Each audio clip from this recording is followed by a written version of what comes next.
더쇼위츠 이 하버드대 명예교수가 뉴스맥스에서 이제 주로 방송을 많이 하고 있는데요. 이 더쇼위츠 교수가 이런 이야기를 했습니다. 지금 브라이어 대법관이 은퇴하고 난 뒤에 그 후임을 지명하는 과정에 있어서 바이든 대통령이 정체성 정치를 해서는 안 된다. 이런 이야기를 했습니다. 내용은 사실 저희가 브라이어 대법관이 퇴임한다라는 소식을 전해드리면서 제가 해설해드렸던 내용하고 크게 다르지 않습니다. 어떤 이야기였냐면은 필연적으로 가장 자격이 있는 인물을 뽑는 것이 아니라 가장 적합한 흑인 여성을 뽑는다 라고 지금 말하면서 그 부분을 이제 지적하고 나온 것이죠.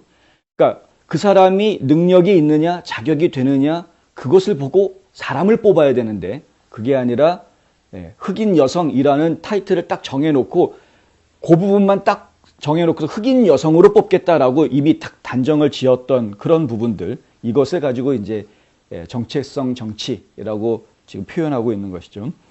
더쇼위츠 교수는 뉴스맥스의 내셔널 리포트에 출연해서 이런 말을 합니다. 지명에 걸맞는 자격을 갖춘 흑인 여성들 그리고 다른 사람들 저 밖에 많이 있다. 하지만 대통령과 상원이 이러한 방식으로 할당제를 마련하는 것은 미국적이지 않다. 이번에는 흑인 여성 중에서 뽑겠다. 이런 식으로 할당제 하듯이 이렇게 나가는 것은 미국적이지 않다라는 겁니다.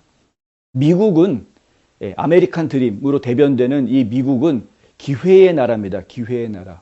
기회가 모든 사람들한테 평등하게 주어지는 나라. 이것이 미국이었습니다.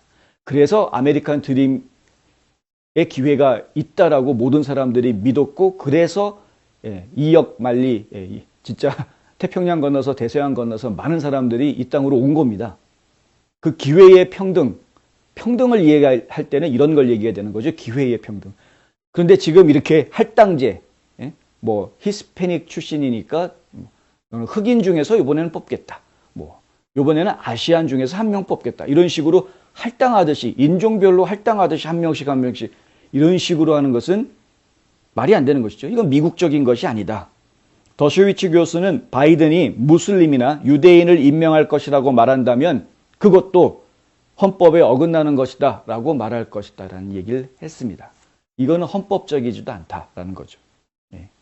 인종에 의해서라든가 종교적인 것에 의해서라든가 이렇게 할당제식으로 나가는 것은 헌법적이지도 않다. 바이든은 2020년 대선 출마 당시에 기회가 주어진다면, 그러니까 대법관을 뽑을 기회가 주어진다면 흑인 여성을 대법원에 임명하겠다라고 약속했었습니다. 그리고 젠 사키 백악관 대변인도 어제 그가 그 약속을 지킬 것이다 라고 이야기했었습니다. 그 때문에 언론사들이 전부 다 어떤 기사들을 내놓았느냐, 흑인 여성들 중에 지금 대법관으로 임명될 만한 사람들이 누가 있느냐, 후보군들을 쭉 뽑아가지고 소개하는 그런 기사들을 다 앞다퉈서 내놓았었습니다. 더쇼위츠는 오늘 뉴스맥스와의 인터뷰에서 이렇게 이야기합니다. 바이든이 그러한 변수를 정하는 것은 잘못된 것이지만 그는 말을 지키는 사람으로서 또 약속을 지킬 것이다. 그는 명예로운 사람이다. 그는 단지 인종적이고 성별적 배제가 있다고 잘못 발표했을 뿐이다. 바이든에 대해서는 대통령으로서 본인이 해야 될 일을 할 것이고 본인이 한 약속을 지킬 수밖에 없었을 것이다. 아마 이번에 나온 이야기는 단지 인종적이고 성별적인 배제가 있을 것이라는 잘못 발표된 것일 뿐이다 라고 이야기하고 싶다. 만약 그가 말한다면 혹은 대통령이 100년 전에라고 말한다면 100년 전에라고 말한다면 내 걱정은 하지 마라. 난 백인을 대법원에 임명할 것이다. 내 걱정은 하지 마라. 아니면 나는 대법원에 기독교인을 임명할 것이다. 내 걱정은 하지 마라. 무신론자는 지원할 필요 없다. 이런 거는 전부 다 위헌적이다 라고 이야기합니다. 그런 거 다 위헌적이다. 우리 강요는 기독교인이어야 한다. 라든가, 우리 강요는 백인 중에서 대법원으로 보내야 될 거다. 라든가, 요번에는 흑인 여성 중에서 뽑아야 되겠다. 이런 거 전부 다 위헌이다 이거죠. 더쇼위츠는 바이든이 내가 누구에게 투표했고 내가 40년 동안 알고 지냈던 사람이 더 잘 알아야 된다. 이런 얘기를 했는데 이게 무슨 얘기냐면은 실제로 그 바이든 대통령하고 브라이어 대법관하고 둘이 알고 지낸 그 연한이 60년 가까이 된다고 합니다. 굉장히 오랫동안 알고 지냈던 사이라고 하고요. 같은 대법관 밑에서 견습을 했었던 그런 사이라고 하고요. 더쇼위츠는 또 이런 얘기를 합니다. 자동적으로 나온 진보주의자가 사실 아니다라는 거죠. 브라이어 대법관은 그냥 뼛속 깊이 진보주의자였던 사람은 아니었다. 그 사람은 훌륭한 대법관이었다. 브라이어가 또한 실용주의적인 누군가로 교체되기를 바란다. 예, 지금 뭐 브라이언 대법관이 완전 골수 좌파 대법관인 것처럼 이야기하는 거는 이제 잘못됐다라는 거고요. 그런 사람 아니었다. 근데 실용주의적인 좌파였다. 앞으로 이 브라이언 대법관을 대체하는 사람도 그 후임자도 결국에는 그런 실용주의적인 사람이 되기를 바란다. 어느 정당이 정권을 잡더라도 대법관 지명은 자신의 당의 급진적인 변두리에서 나온 급진주의자가 아니라 중도파여야 한다라는 것이 더쇼위츠 교수의 주장입니다.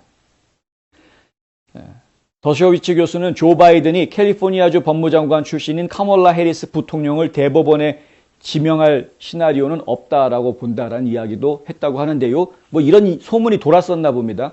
카멀라 해리스가 이제 연방 판사 출신이니까 카멀라 해리스를 갖다가 연방 판사가 아니라 법무장관 출신이죠. 하여간 판사도 했었죠. 판사도 했었고 법무장관 출신이니까 그러면은 이 카멀라 해리스를 혹시 대법관으로 집어넣으려는 거 아닌가? 부통령 요번에 바꾸나? 뭐 이제 이런 이야기들도 나왔었나 봅니다. 누가 그런 상상을 했는지 모르겠는데 그랬다가는 아마 난리가 났을 겁니다. 예, 그냥 그러지는 않을 것이다라는 이야기이고요. 열린 마음으로 공개 청문회를 열고 그 결과에 따라서 인준해야 될 것이다. 상원에다가 한 이야기입니다. 상원은 열린 마음으로 공개 청문회를 하고 그 결과에 따라서 인준 여부를 결정해야 될 것이다. 이 이야기를 한 이유는 뭐냐면 척 슈머 상원 원내 총무가 바이든이 후보자 결정하게 될 것이고 조만간에 결정할 것이고 우리는 빨리 결정할 거다. 확정할 거다. 인준할 거다는 이야기죠. 이제 대법관에 대해서 대통령이 지명을 하면 그러면은 연방 상원에서 그 지명자에 대한 인터뷰를 합니다. 이제 청문회를 열게 되는데 인사청문회죠. 그 인사청문회가 끝나고 나면 상원 전체에서 투표를 하게 됩니다. 인준할 것이냐 말 것이냐에 대해서. 그 투표 결과에 따라서 대법관이 될 수도 있고 안 될 수도 있습니다.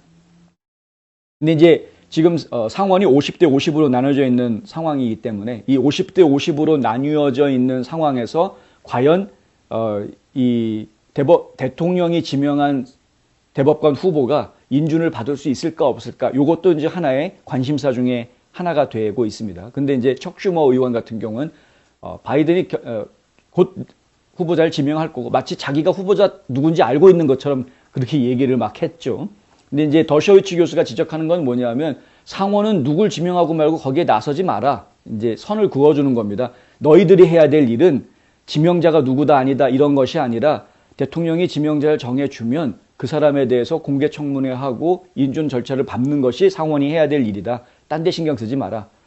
지금 이제 하도 바이든 대통령을 놓고 뒤에서 누가 조종을 하고 있다 말들이 워낙 많기 때문에 버니 샌더스가 움직이고 있다부터 해서 낸시 펠로시가 실세다, 뭐 척 슈머가 갖고 놀고 있다, 별의별 얘기가 다 있지 않습니까? 이제 그렇다 보니까 이런 말까지 지금 나오고 있는 소문이 너무 쓸데없는 소문들이 너무 무성한 그런 상황이어서 이런 이야기까지 지금 나오는 것 같고요. 한편 공화당의 미치 맥코넬 원내대표는 바이든 대통령에게 은퇴하는 스티븐 브라이어 대법관을 급진 좌파들에 의해서 등 떠밀려 온 후보로 교체할 생각하지 마라라고 일단 으름장을 한번 놓기는 했습니다.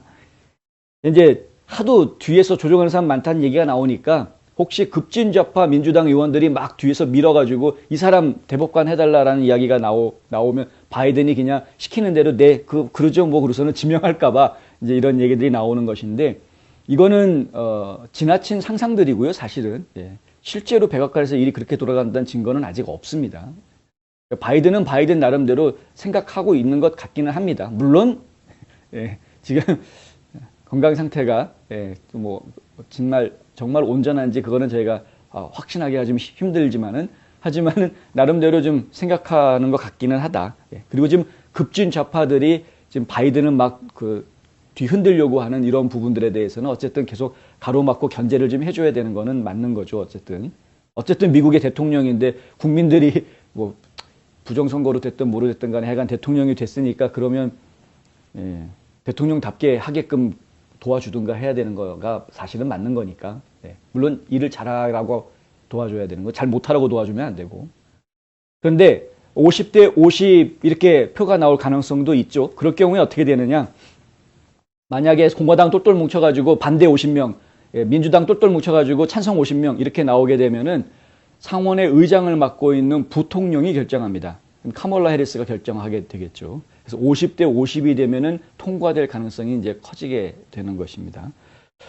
예. 그래서 지금 공화당이 이거를 똘똘 뭉쳐서 막는 게 쉬운 일은 아닙니다. 그리고 실제로 이제 인사청문회를 하다 보면은 후보자가 상당히 뭐 나름대로 훌륭한 대법관이다라고 인정해 줄 수 있는 공화당 상원 의원들이 또 몇 명 나올 수 있습니다. 여태까지는 계속 그런 식으로 일이 진행되어 왔었습니다. 후보 인준할 때. 당론에 의해서 반대표가 나오질 않고 이 상원 의원들 양심에 따라서 결정하는 경우들이 거의 대부분이었으니까요. 이번에도 그렇게 지금 진행이 될 것으로 하여간 기대를 합니다.